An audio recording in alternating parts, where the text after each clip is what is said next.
Gente, uma boa noite a todos. Uma excelente tarde para o pessoal no Brasil que nos acompanha.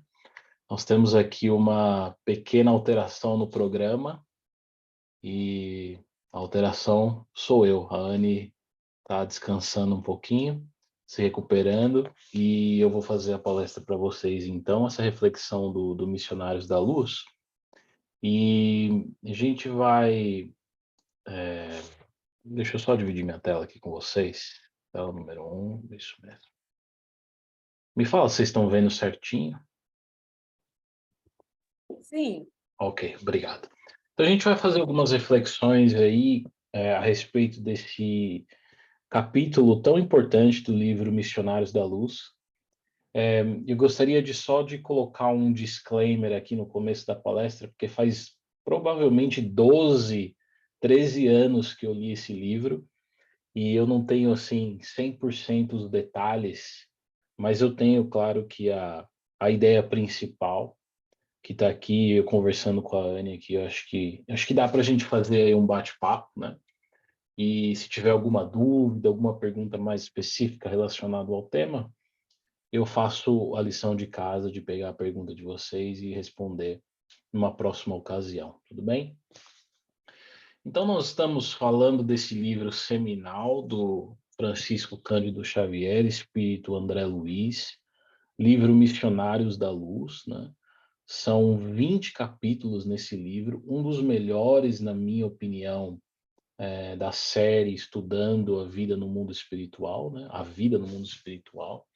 E no Missionários da Luz nós temos aqui informações muito relevantes ao que diz respeito à glândula pineal, que é a glândula da mediunidade, é aquela glândula endócrina que lança melatonina, né, no nosso organismo, faz com que a gente adormeça, né, com a produção de melatonina, mas ela também é a glândula, segundo os espíritos, né, que nos possibilita receber o pensamento dos espíritos comunicantes, os espíritos que se aproximam até nossos médiums, né? Então nós temos isso, nós temos informações riquíssimas quanto ao consumo de carnes, por exemplo, a visão dos espíritos. Nós temos informações riquíssimas nesse périplo do André Luiz no plano espiritual e talvez o ponto alto do livro seja as informações que o André Luiz traz com o nosso mentor Alexandre sobre a reencarnação, o mecanismo da reencarnação, e ele vai narrar em detalhes a reencarnação do Segismundo. Então, nós estamos utilizando aqui os recursos, né, do chamado Projeto Imagem, que é um trabalho feito, né, por um pessoal no Brasil, desenho do Rodival Matias, do Estúdio Cena e Ação. É um projeto que é autorizado pela Federação Espírita Brasileira, então nós vamos ver uma arte aqui, né, que foi feita por essas pessoas, né? Esse é um material pago, então a gente não reproduz sem os direitos propriamente acertados com esse pessoal. Então a gente adquiriu esses recursos e aí estamos utilizando para divulgação e, sobretudo, para que possibilite a vivência do espiritismo em nossas vidas, né? Então, dentro desse livro, para aqueles que não são tão que não tiveram oportunidade de estudar o livro, de ler o livro, nós temos alguns personagens principais, eu vou passar rapidamente, porque a Anne já falou disso, mas nós temos o nosso instrutor, o espírito guia, né, Alexandre. Nós temos o André Luiz, que é o espírito que é o repórter do plano espiritual, o espírito que se conecta com o Chico na psicografia. Nós temos o Herculano, que é um instrutor e futuro guia do Segismundo, que é esse espírito que quer reencarnar. Josino é um trabalhador responsável pelo centro de preparação de reencarnações. Manassés, área de desenho dos corpos, né? Então, para aqueles que tiverem mais curiosidade, leia o capítulo. Segismundo, futuro reencarnante, e o casal, Raquel e Adelino, com o seu filho já encarnado com 3 anos de idade. E nós vamos ver que o filho vai ter um papel fundamental na aproximação né, dos benfeitores e na aproximação do Segismundo no momento antes da reencarnação, antes do momento eh, da aproximação e da concepção do feto, por assim dizer, né? E aí, na semana passada, a Anne falou muito a respeito da preparação de experiências, né? Então, esse mecanismo da reencarnação pode ser dividida no livro Missionários da Luz em 3 partes. Tem a parte que eu diria aqui que é esse contexto, né? Contextualização, onde está a história, de onde vem os compromissos espirituais do casal, Segismundo, dos benfeitores, etc. A Anne cobriu isso na semana passada. E aí hoje nós vamos falar então dessas últimas 2 partes, nomeadamente o planejamento da reencarnação de Segismundo e a proteção divina, que é o momento onde os construtores, né, chamados espíritos construtores, vêm e fazem ali todo um acompanhamento do desenvolvimento do bebê Segismundo juntamente com a Raquel. Para recapitular, bem rapidamente, a história de Segismundo, Adeline e Raquel é uma história já um pouco antiga. A Raquel era casada, né, com o Adelino. Eles tinham um relacionamento romântico. O Segismundo, então, entrou ali como sendo a terceira pessoa ali nesse triângulo amoroso. E aí o Segismundo teve um caso amoroso, né, extraconjugal com a Raquel. A coisa não deu muito certo, né? O Segismundo, então, teve um duelo com o Adelino, né? Muito típico da época, né? E o Segismundo acabou assassinando, matando o Adelino. E a Raquel, diante dessa situação, ela acabou se prostituindo e, claro que o resultado desse triângulo amoroso foi um resultado de muitos compromissos, né? Compromissos que seriam, então, reestabelecidos, história que seria reescrita numa subsequente reencarnação.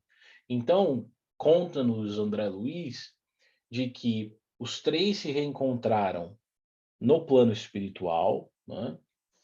Desencarnaram sob intensa vibração de ódio, né? E aí nas zonas inferiores, essas zonas elas funcionam como uma recuperação, né? Vamos dizer assim, os alunos que foram mal no ano letivo vão para essa zona de recuperação, ao invés de ter férias. E aí, ali, fazendo um trabalho extra, né, de pensar naquilo que não fizeram, nos erros, nos acertos, né, fazendo o balanço da reencarnação, eles então decidiram, em grupo, que iriam reencarnar para reescrever a sua história. Olha só, então, a misericórdia divina aí dando uma nova oportunidade para essas 3 pessoas reencarnarem, reescreverem a sua história, né? Era importante aqui uma série de coisas como o perdão de Adelino e Segismundo, o reestabelecimento da confiança entre o casal e a convivência harmoniosa entre os 3. Então, lá no plano espiritual, todo mundo tocado ali eh, pelos os fluidos elevados, né? O corpo o espírito, né? Fora do corpo físico, eles então decidiram que iriam reencarnar e de que Adelino iria receber Segismundo como seu filho, para que então no papel de pai e filho ele pudesse reescrever a história junto, desenvolver o afeto novamente, porque até então havia ali uma relação manchada. E aí, o que acontece é que a gente combina as coisas no plano espiritual, mas quando chega aqui é difícil. É difícil por diversos motivos. E a gente não quer porque na realidade é difícil, né? E aí a gente acaba inconscientemente fugindo um pouco dos nossos compromissos, né? Bom, e aí o que aconteceu? Eh, o espírito herculano, então, acabou intercedendo em nome de Segismundo, né, pedindo que o mentor Alexandre pudesse ajudar todas essas personagens para que o Adelino aceitasse então o Sigismundo como filho e eles pudessem cumprir a reencarnação como assim planejado. E aí o que nós vamos ver no desenrolar da história é justamente o Alexandre, o Herculano e os espíritos construtores ajudando o Segismundo nesse projeto de reencarnação, né? Justamente porque, mesmo sendo Segismundo um espírito devedor, assassino, né? Ou seja, cometeu um crime numa experiência pregressa, ele obtinha créditos juntamente com o espírito herculano, que seria o seu espírito guia na próxima reencarnação, e ele tinha também créditos com o mentor Alexandre. Olha que interessante esse insight, né? A despeito dele ser um assassino, um criminoso, na balança divina não conta só os erros, contam também os acertos. E aí, todos os acertos que o Segismundo teve na conta das suas reencarnações, veio nesse momento pesar a seu favor, positivamente. Então ele vai receber a ajuda do Alexandre, do Herculano, dos espíritos construtores, para que ele consiga reencarnar.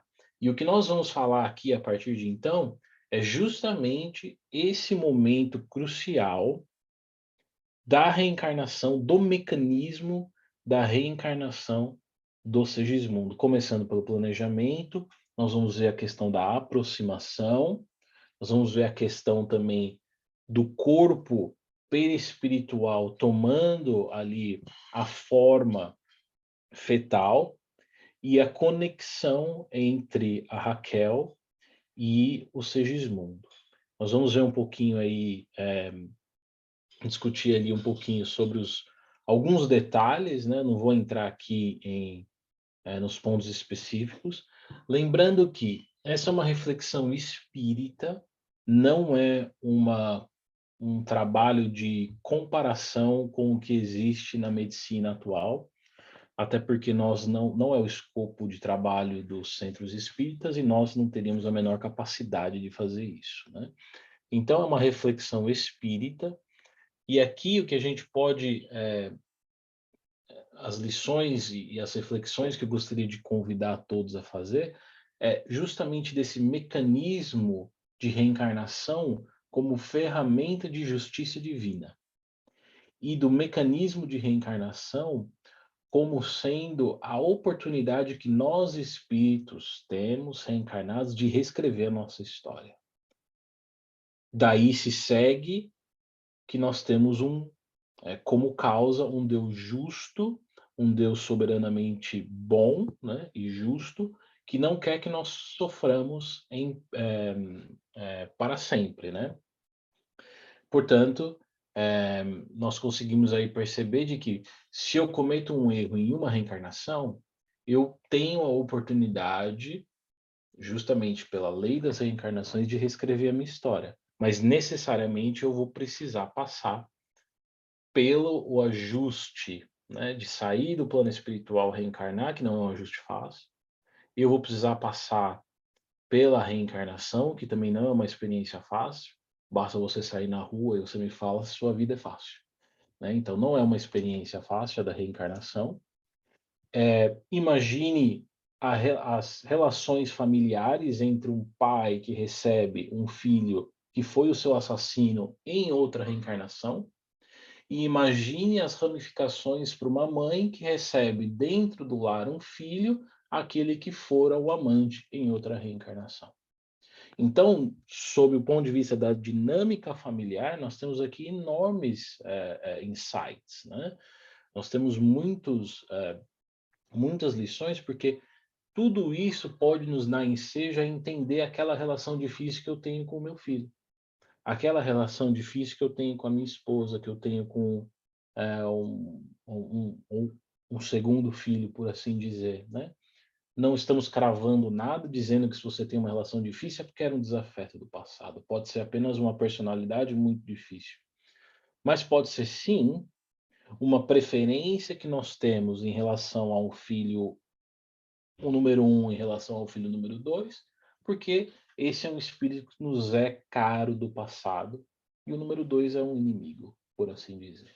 Então, nós deixamos aqui os leques das possibilidades bem abertos, façamos as nossas reflexões, mas não sejamos reducionistas ao ponto de dizer, se eu tenho um espírito que é difícil na minha família, é porque ele foi um assassino ou ele foi um desafeto, veja a história do Segismundo, tá bem? E nós não vamos fazer aqui paralelos com com a teoria que diz respeito à área da medicina, tá bem? Então, seguindo planejamento do Segismundo, nós vamos notar que os benfeitores, então, Alexandre, André Luiz e o Herculano se dirigem ao lar de Adelina e Raquel, né?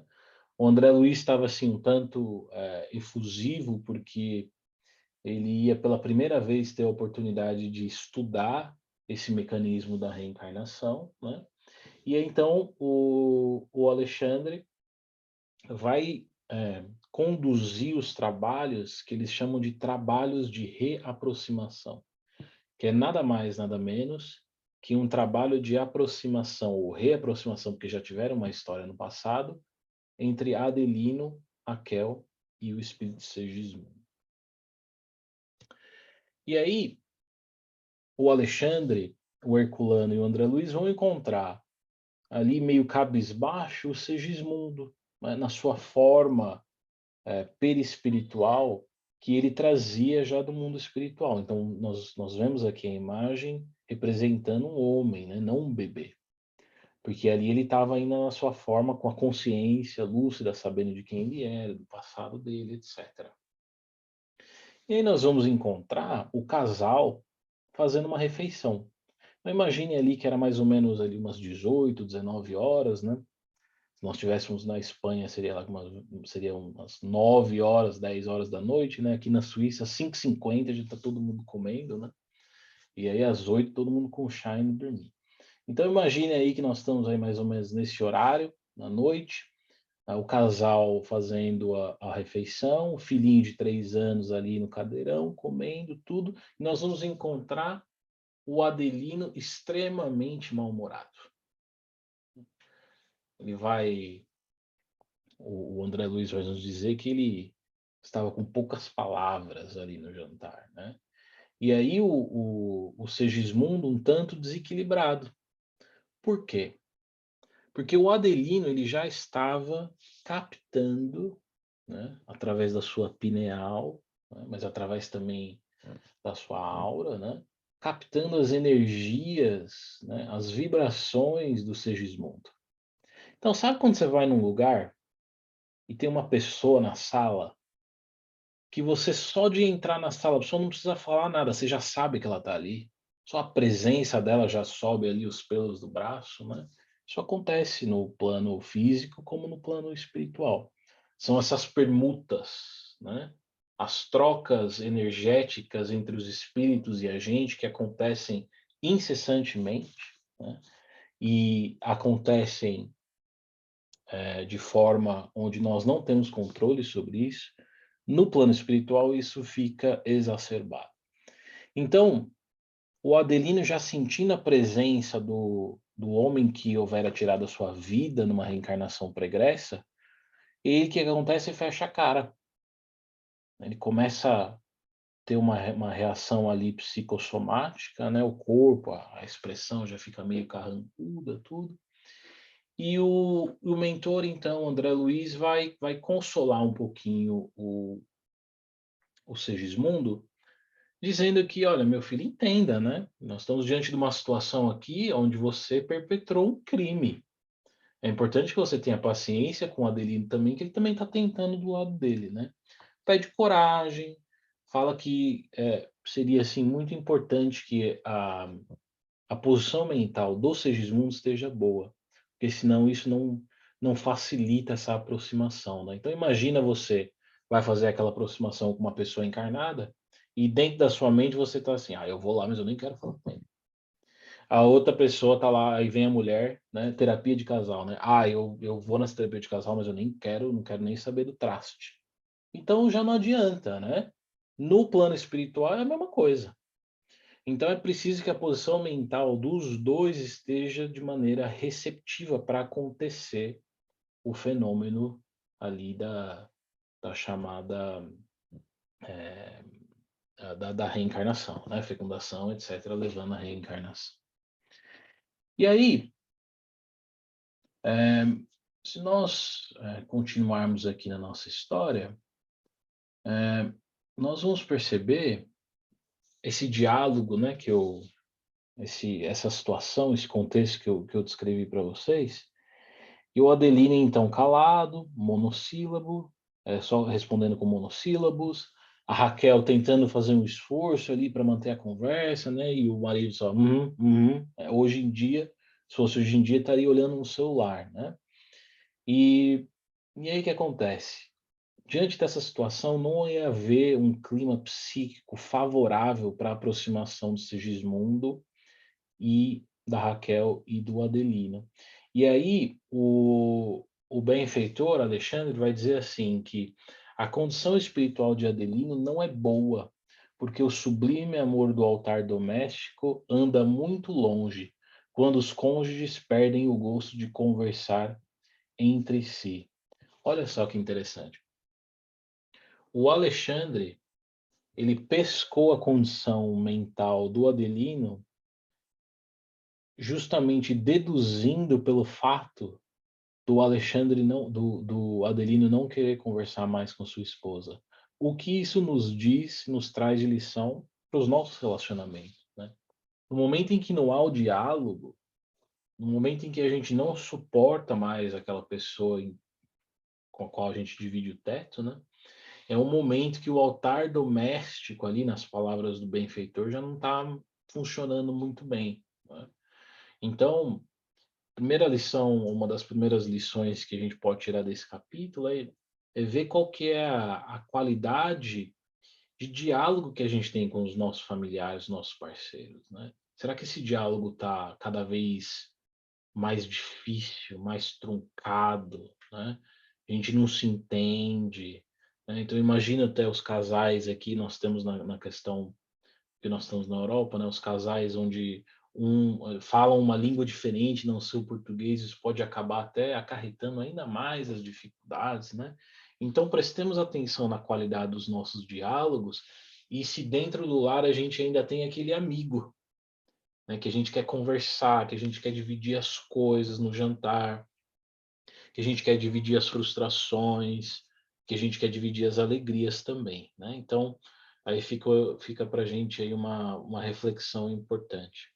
E aí, para mudar um pouco a psicosfera do local, para que eles pudessem levar a cabo a missão que tinham de aproximação, o que que o Alexandre vai fazer? O Alexandre, então, vai influenciar o Joãozinho para que ele possa, então, na doçura da criança, na ingenuidade da criança, fazer com que o ambiente melhore. E aí, como que isso acontece? Então, Alexandre se aproxima do menino, o inspira através do seu pensamento, né?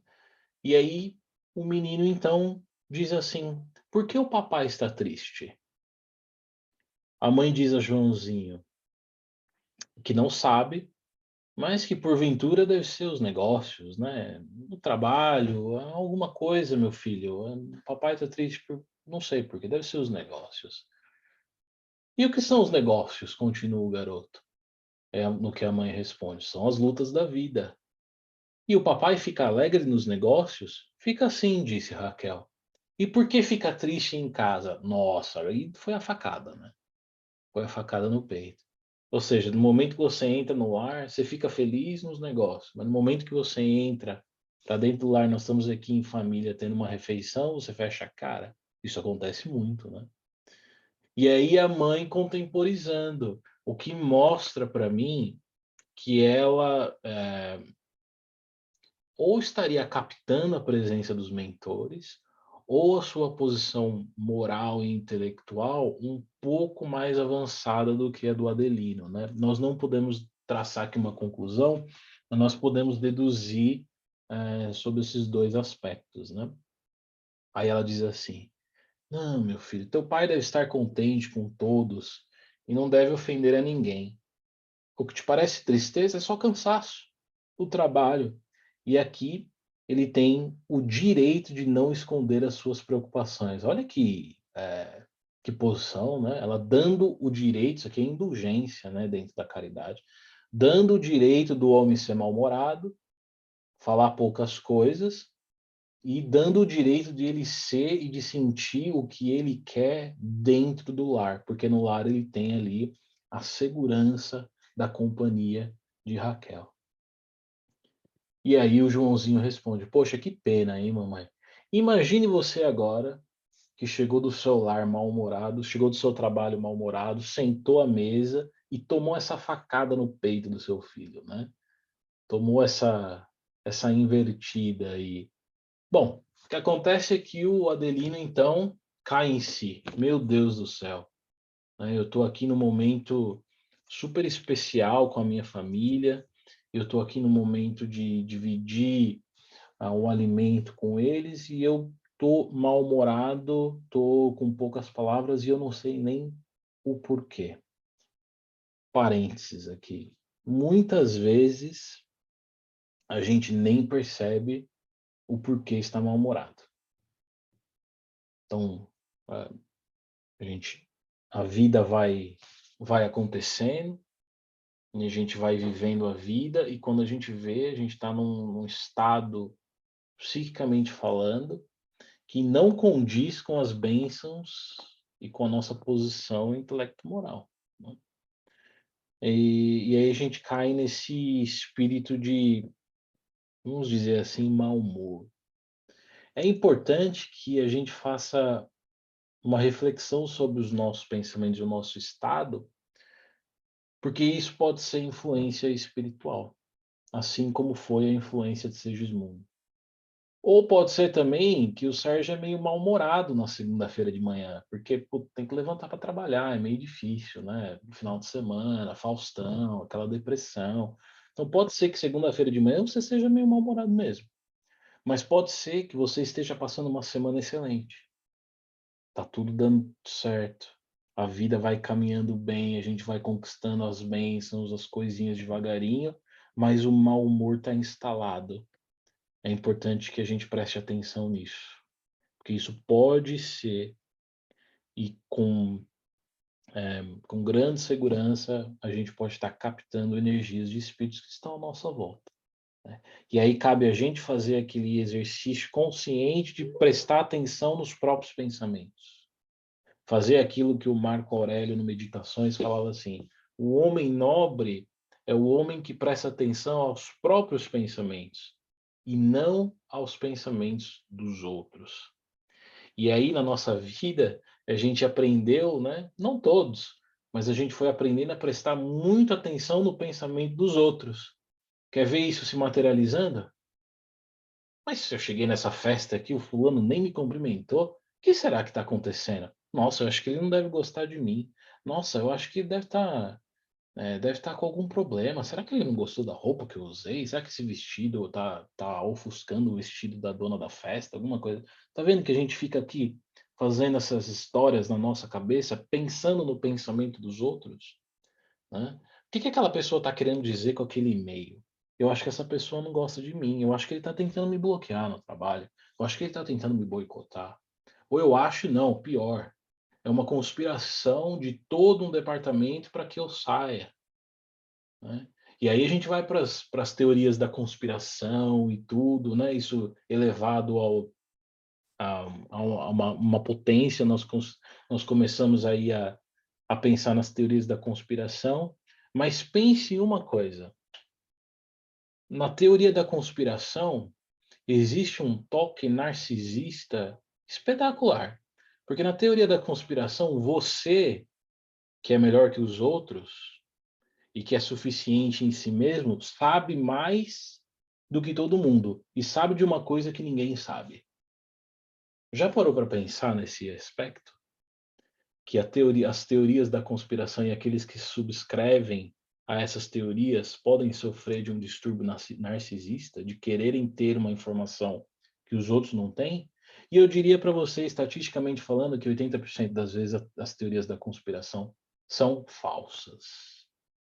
Então, que prestemos atenção nos nossos pensamentos, no fruto dos nossos pensamentos, no nosso estado psíquico, principalmente quando o nosso estado psíquico não é correspondente com aquilo que estamos vivendo dentro do nosso lar e na nossa vida.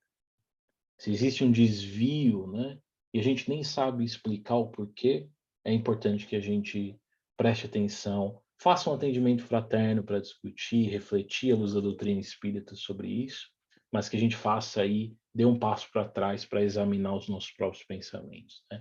Diríamos metapensamentos. Então, o Adelino, caindo em si, ele vai dizer para Raquel que a conversa com o filho lhe fez muito bem. Olha, meus amigos, ultimamente, ele dizia assim, as noites têm sido agitadas, com pesadelos. Tão logo eu me acomodo para dormir, senti uma sombra se aproximar. Sonhava sistematicamente que alguém se aproximava como se fosse um inimigo. O sonho era sempre parecido. Um homem se aproximava estendendo as mãos, como se fosse um mendigo pedindo socorro. Ao fixar a sua fisionomia, sentia muito terror e às vezes tentava estender-lhe a mão, mas fugia num misto de ódio e repugnância.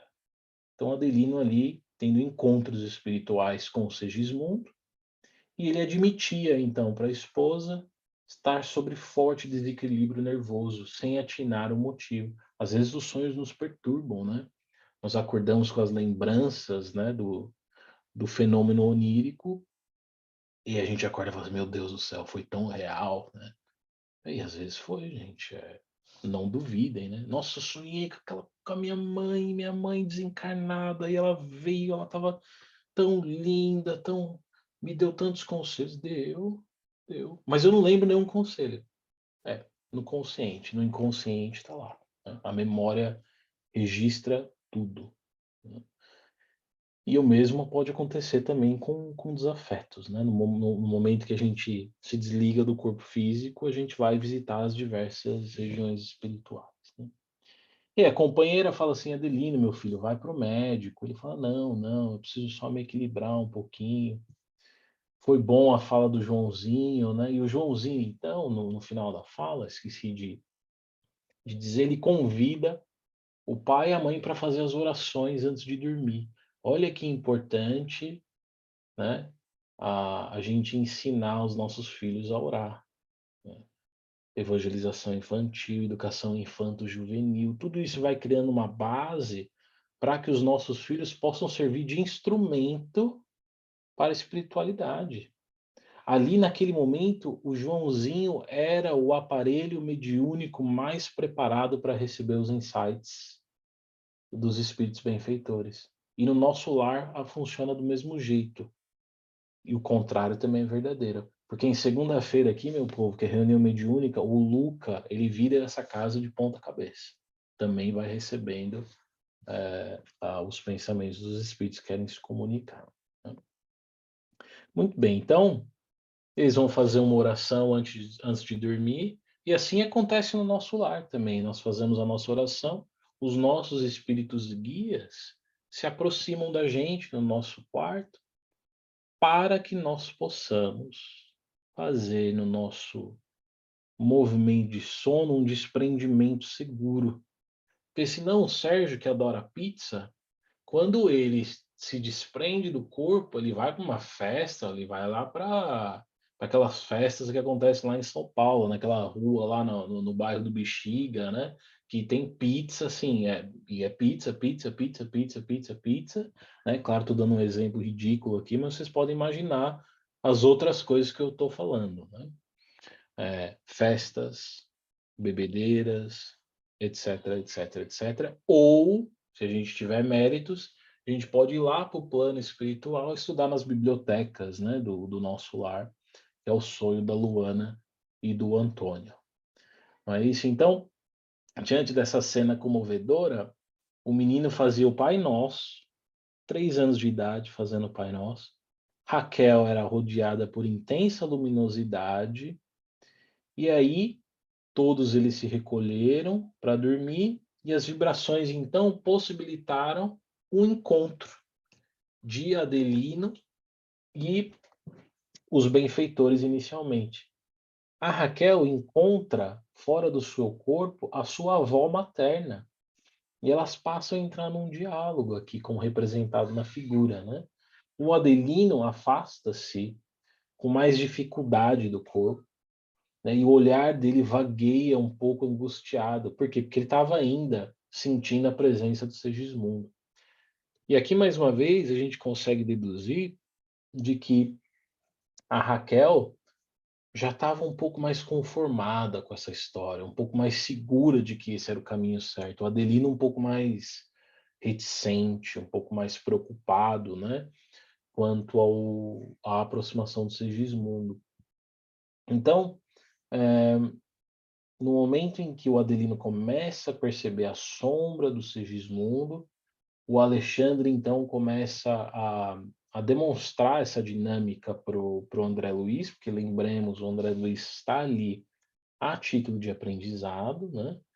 E o, o Alexandre também pontua a diferença de planos vibratórios, né? Porque inicialmente nós estamos no plano vibratório onde o casal encarnado está jantando e depois dormindo, saindo para um outro plano vibratório com o fenômeno do sono, e num outro plano vibratório, num terceiro, está o Segismundo. Inicialmente eles não se cruzam, né? Da mesma maneira acontece nas reuniões mediúnicas. Nós temos um plano vibratório onde estamos os encarnados, um outro plano onde se encontram os benfeitores, né? Imagine você como se fosse aqueles estádios, aqueles teatros romanos, né? Num outro plano ali, então, os benfeitores, e num terceiro plano, os espíritos que vêm se comunicar. E aí, no momento certo, os benfeitores é, fazem assim, como se abrisse um portão, um portal, e aí os espíritos pudessem entrar nesse plano onde eles se encontram e se comunicar com a gente. Por vezes eles falam assim: nossa, eu só vi uma luz. E agora que vocês estão aqui falando comigo, eu nem sei direito como que eu entrei aqui. É justamente essa questão dos planos, né? O benfeitor, o Adelino se encontrando mais ou menos num plano quase que similar, mas notem que o Adelino não enxerga a mãe a avó de Raquel, porque ela também se encontra num estado vibratório diferente. É muito curioso isso, né? Nós podemos discorrer mais numa outra oportunidade. Mas o que vai acontecer é que o Adelino entrando, então, se acalmando um pouquinho, ele vai conseguir apurar a visão dele e enxergar o Alexandre inicialmente, né? E ele vai enxergar também o Segismundo. E aí ele vai soltar um grito, porque imagina você encontrando o seu assassino. Mas você não vai receber o seu assassino com, a não ser que você seja o Estevão, né? Você vai receber ali o Paulo de Tarso, mas uma pessoa, um espírito comum, vai ter essa reação. Ele vai dar um grito, né? Então, o Adelino vai identificar o antigo adversário, né? Ele vai tentar manipular o corpo dele ali sem sucesso, né?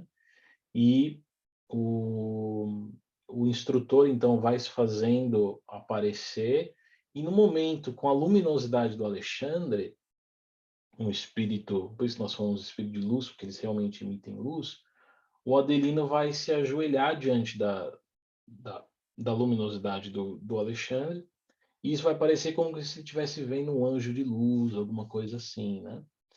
E aí, é nesse momento que o Alexandre vai começar a diluir um pouco essas formas de pensamento do Adelino de horror e de aversão ao Segismundo, né? O Adelino vai falar assim: este homem me causa profunda aversão, creio que deseja tirar minha vida.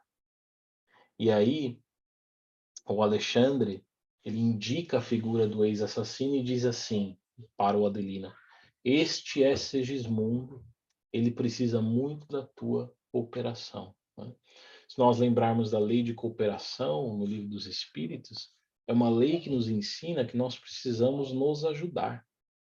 E aqui, o Adelino precisa da ajuda do Segismundo para que ele consiga perdoar e seguir a vida dele. E o Segismundo precisa da ajuda do Adelino para que ele possa reencarnar e refazer a sua história com o casal. Né? Segismundo aproxima-se, então, pede perdão, pedindo ao céu que recompense o Adelino pelo que ele faz, ou seja, pelo ato de perdoar. Né? E aí o Adelino, então, perdoa. Outro parênteses, né? É importante aqui a gente refletir no que faz o perdão, né? O perdão, ele é justamente esse mecanismo, essa ferramenta que a gente tem de fazer com que a nossa vida possa andar e seguir em frente. Que a gente não fique aqui, né, parado, ancorado em rusgas do passado, em erros do passado, né? Todos nós cometemos erros nessa reencarnação ou em outra reencarnação. O perdão, ele abre esse portal para que a gente possa reescrever a nossa história novamente. E aí isso é tão grandioso, um ato de tanta grandeza, é o terceiro elemento da caridade, né? Benevolência, indulgência e perdão das ofensas. E é justamente esse ato de amor que o Cristo nos pediu para fazer, né? Porque quando ele fala em amar até os vossos inimigos, tem um elemento fortíssimo de perdão aqui. É um elemento de resignação ativa e perdão do coração, que nada mais é do que, primeiramente, não desejar o mal para a pessoa e depois, mas não é só isso, é o primeiro passo, mas não é só isso. Tem o próximo passo que é sair desse estado de indiferença quase, eu não desejo mal, para um estado de eu desejo-lhe o bem, através das orações, através de todas as minhas ações perante aquela pessoa, ou espírito, né?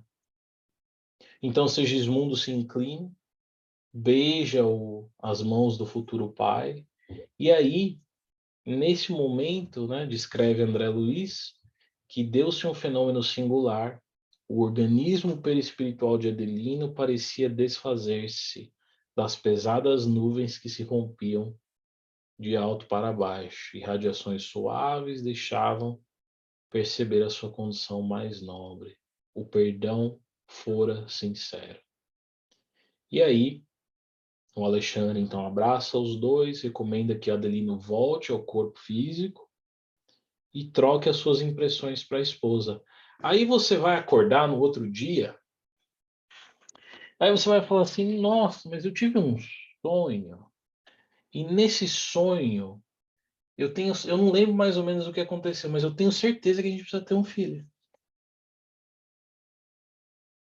Nossa, eu tô sentindo aqui que tá na hora da gente ter um filho, né? Tô confiante agora, acho que a coisa vai andar.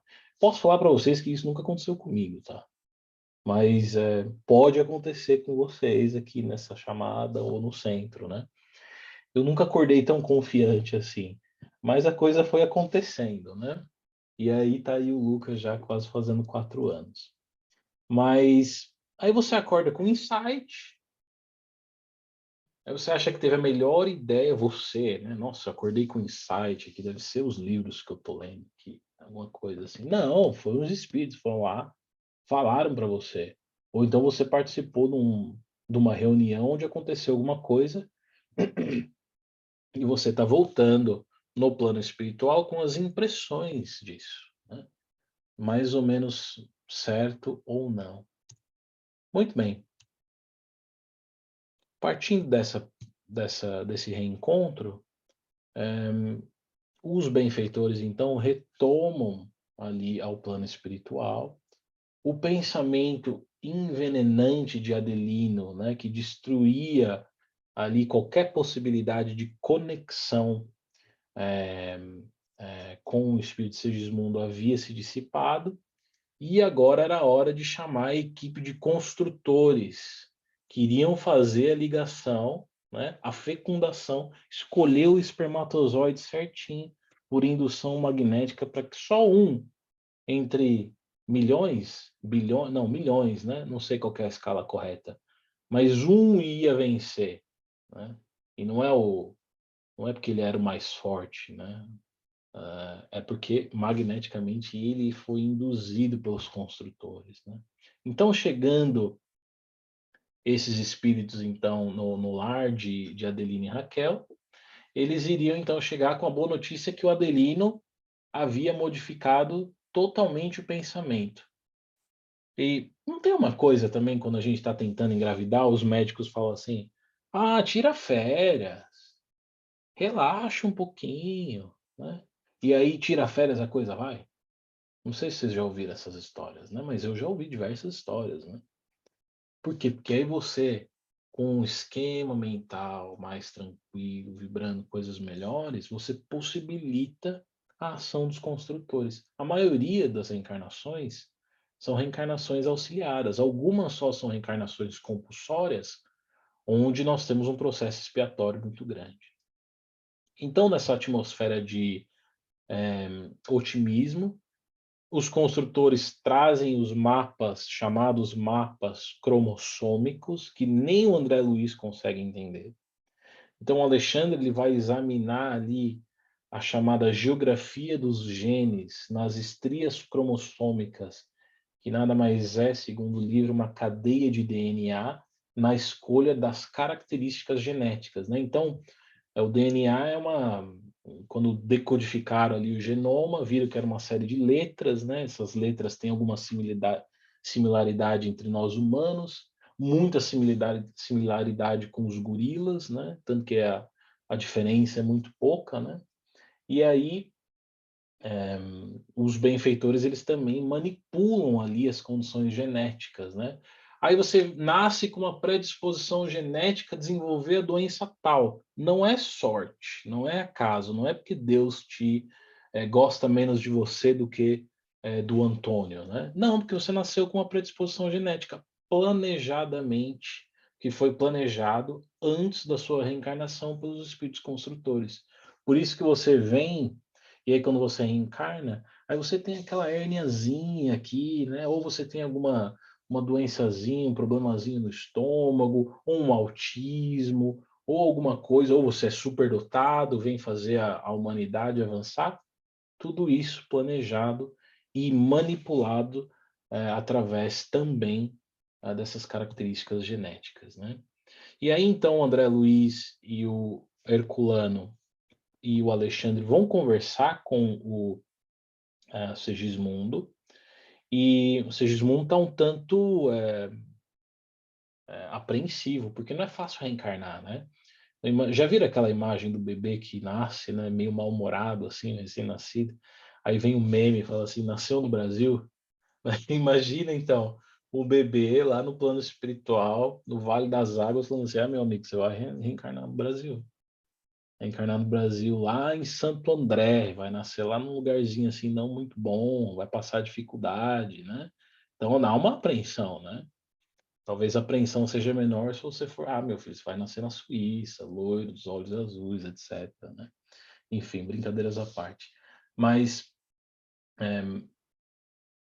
os espíritos falam aqui no livro que existe mais tensão no reencarnar do que no desencarnar. Porque no reencarnar, você está entrando para a chamada escravidão. Você vai ser escravo das suas paixões, por assim dizer, em linguagem poética. Vai ter um corpo, vai ter que vir aqui, vai ter que ler as notícias, vai ter que lidar com o teu chefe, vai ter que lidar com a tua esposa, né? Quando você desencarna, você volta, e se você for um espírito bom, você volta ao plano espiritual, vai rever a sua família, né? Não vai ter problemas com o corpo físico, etc. Então, é curioso isso, mas o reencarne, do ponto de vista do plano espiritual para cá, é como se fosse uma morte. É uma morte você cessa a vida naquela instância, naquela vibração espiritual, e inicia uma aqui com o corpo físico, que é de expiação e prova na maior das vezes, porque nós estamos na Terra, né, gente? Nós não estamos em Júpiter. E aí o Alexandre vai acalmando, né, ali o Segismundo, para que nesse processo, né, o Segismundo possa fazer a sua redução perispiritual. Vamos explicar isso aqui mais ou menos. Então, por efeitos magnéticos, conforme a coisa vai acontecendo, o processo reencarnatório vai acontecendo, é preciso que haja uma redução do perispírito, para que o perispírito possa gerar aquele feto pequenininho, né? Começando só quando a gente ouve o coraçãozinho bater, até o momento que se forma o bebê. Então, lembra que a Anne falou na semana passada que o perispírito era plástico, ou seja, moldável, né? Então, o perispírito pode, por ação magnética dos construtores e dos benfeitores, ser modelado para ser um bebê, ou como pode também, por exemplo, ser modelado pelos espíritos da sombra para que você vire um lobo. Nos casos de licantropia, os espíritos, eles, pelo poder da mente, acreditam ser animais, né? Nós não precisamos ir muito longe, nos manicômios existem pessoas que acreditam que são animais. Muito bem. Então, André Luiz, após essa conversa, retorna com os benfeitores para o plano espiritual, com muitas dúvidas a respeito da fecundação, a respeito da união sexual. Nós não vamos entrar no detalhe aqui porque não temos tempo. Mas, feito já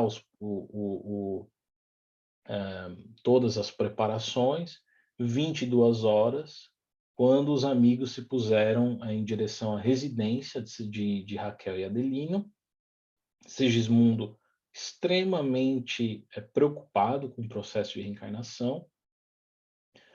A aproximação, então, vai começar a acontecer ali naquele momento, né? E isso, Allan Kardec vai nos lembrar, na questão 87, que a substância do perispírito ela é diferente, ou seja, o, o perispírito do Segismundo, que era que ele estava que ele possuía no plano espiritual, precisaria se adaptar um pouquinho para o perispírito aqui na Terra. Como se você for para um outro planeta, para uma vida num outro mundo, você tem ali condições fluídicas e específicas daquele planeta que vai te possibilitar um perispírito diferente, né? E aí nós temos um contato mais próximo de Alexandre Segismundo. Alexandre, então, o encoraja para que haja esse desenvolvimento fetal, chamado. É o momento em que o espírito vai perder toda a consciência, né? Vai se reduzir a forma do feto, e nós vamos passar isso aqui, e aí os construtores também vão ajudar nesse processo, né? É preciso, então, que ele comece a mentalizar uma forma adulta, forma infantil, né? E aí, por ação magnética, eles vão reduzindo o perispírito do Segismundo. E aí, no momento que eles chegam a completar essa tarefa, olha que curioso. Quem vai receber o Segismundo vovó, primeiramente no plano, quem vai receber o Segismundo bebê, primeiramente no plano espiritual, é a vovó, né? O Luca vai ficar muito feliz, porque ele só fala da vovó agora. Recebe o menino no plano espiritual. Eram mais ou menos 2 da manhã, após a meia-noite daquele dia planejado, né? E aí, uma festa, né, no plano espiritual, porque além dos construtores, outros familiares, espíritos amigos vieram visitar, e aí muito jubilosos um, um, pela possibilidade que essa nova reencarnação vai trazer para aqueles entes tão queridos, né? E aí, então, Alexandre entrega um chamado Nenê Segismundo, aquele que fora a mãe de Raquel na Terra. E aí o Alexandre então convida todos a entrar no aposento do casal e a fecundação, eles não vão participar, os espíritos não vão participar. Então, se você tem essa dúvida, meu Deus, mas na hora da fecundação eles estão aqui assistindo? Não, eles se retiram. Eles vão entrar ali e na hora que eles percebem que o casal então vai começar ali o processo de um namoro, né, vamos assim dizer, eles saem da sala e aí o casal tem a privacidade deles, né?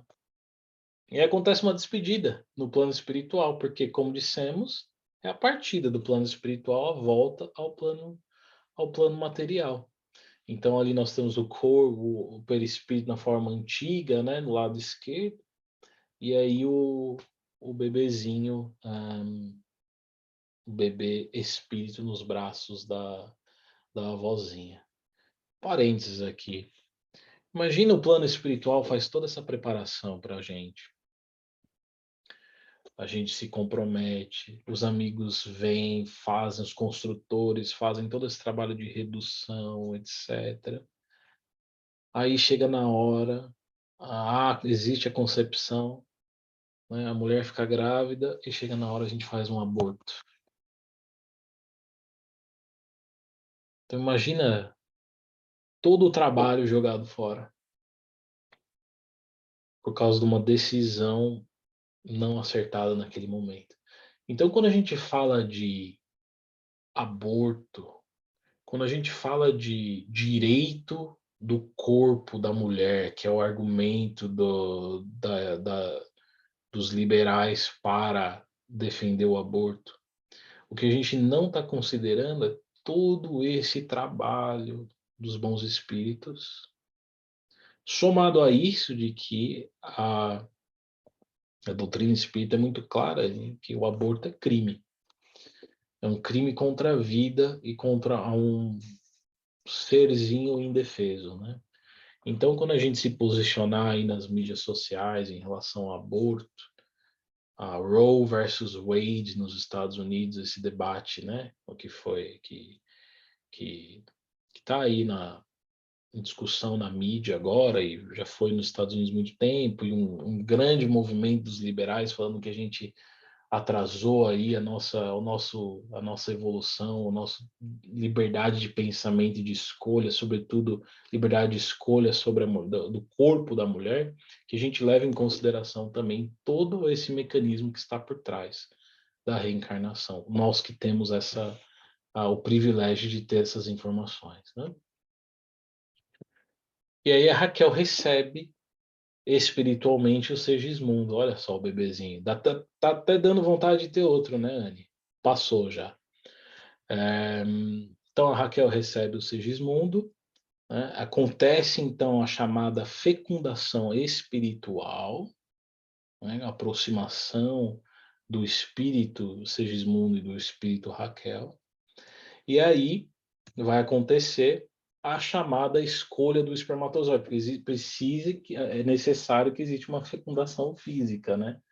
E essa imagem aqui ela é muito ilustrativa, porque ela mostra o Alexandre escolhendo o espermatozoide que vai chegar, né? Então, após ali o namoro, vai acontecer justamente a fecundação, milhões de espermatozoides, e aí o Alexandre identifica o mais adequado, fixando nele o poder magnético próprio.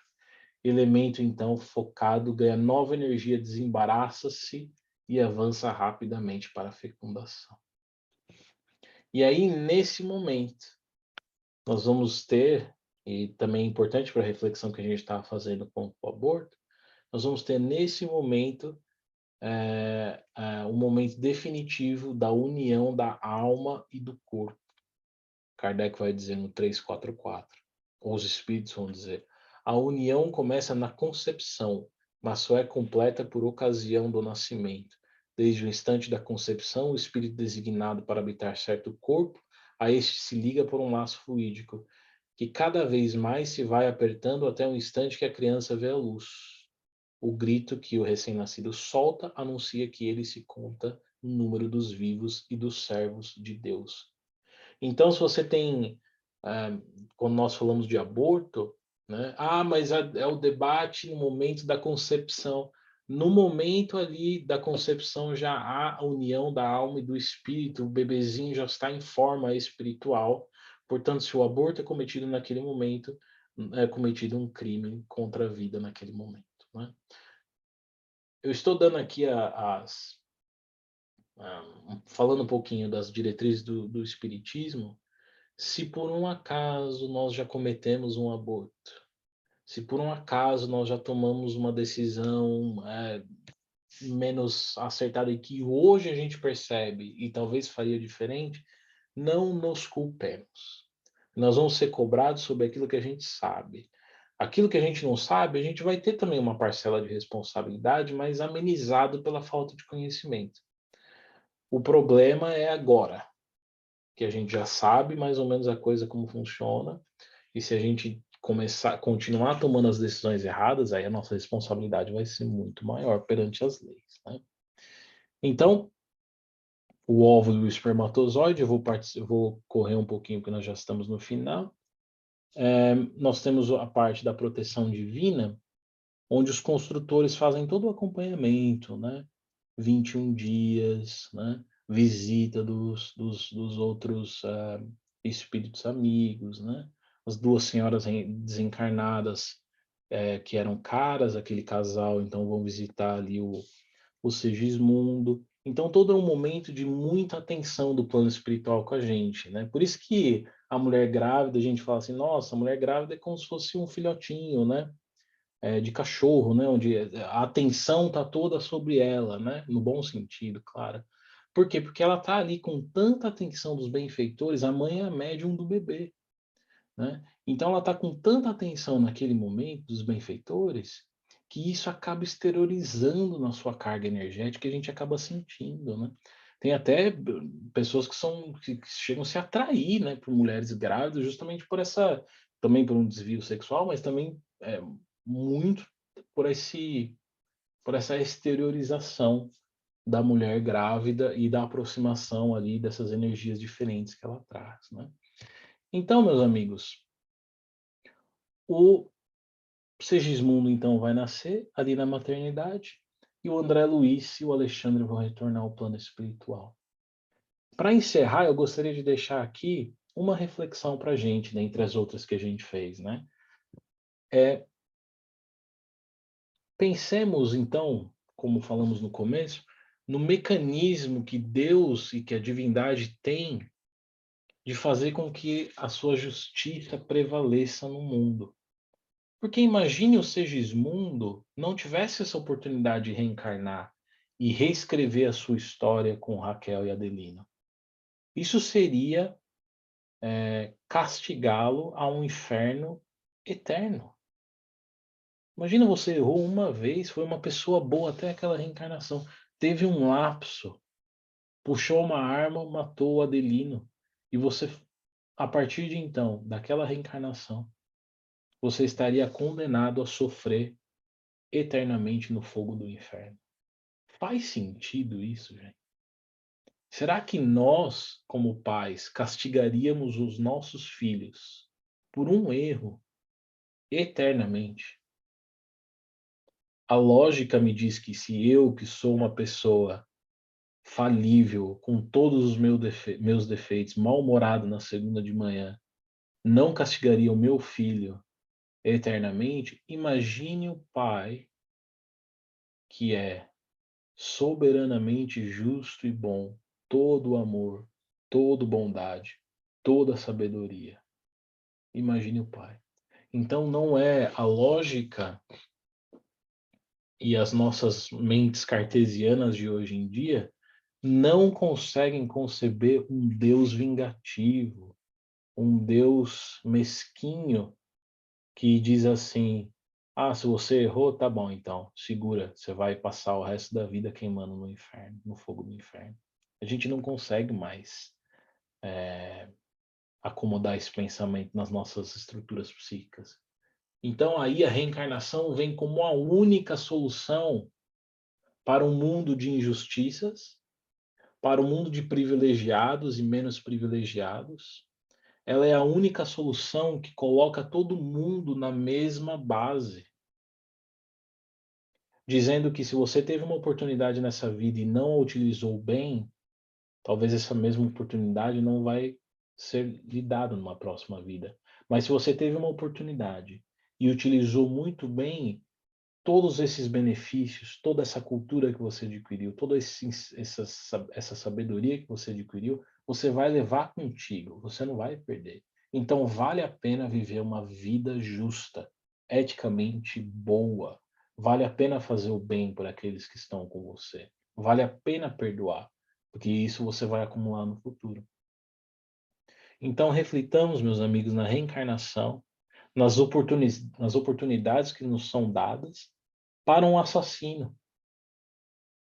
Imagine para você e para mim, que estamos aqui passando por dificuldades das nossas vidas, imagine as chances que a gente ainda vai ter, né? Eu acredito que dentre nós aqui, todos já tenhamos nos nossos corações e nos nossos pensamentos que nós queremos fazer o bem, queremos ser melhores. Estamos conseguindo, é outra conversa. Mas de maneira ideal, nós estamos lutando para ser melhores do que fomos ontem. Então imagine aí tantas bênçãos que tem à frente da gente, tá bem?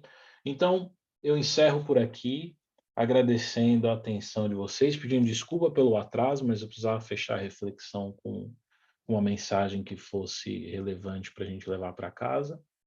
E se tiver alguma pergunta específica sobre o capítulo, o material, façam por e-mail, façam pela internet, e aí a Anne, que estudou mais esse capítulo, pode nos ajudar a responder, tá bom? Então, muito obrigado e que Jesus possa fortalecer os nossos propósitos de elevação. Então, pedindo a Deus e aos benfeitores que estiveram aqui conosco nessa noite, que nos abençoe, nos proteja, que nos encham de coragem, que nos deem força para continuar caminhando,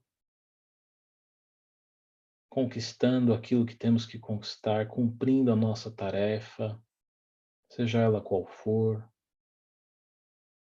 e que possamos conquistar um pouco de sabedoria nessa vida, um pouco de paciência e de amor, sobretudo com aqueles que caminham conosco, mas também com aqueles que não concordam com os nossos propósitos, com o nosso jeito de ser, com quem somos.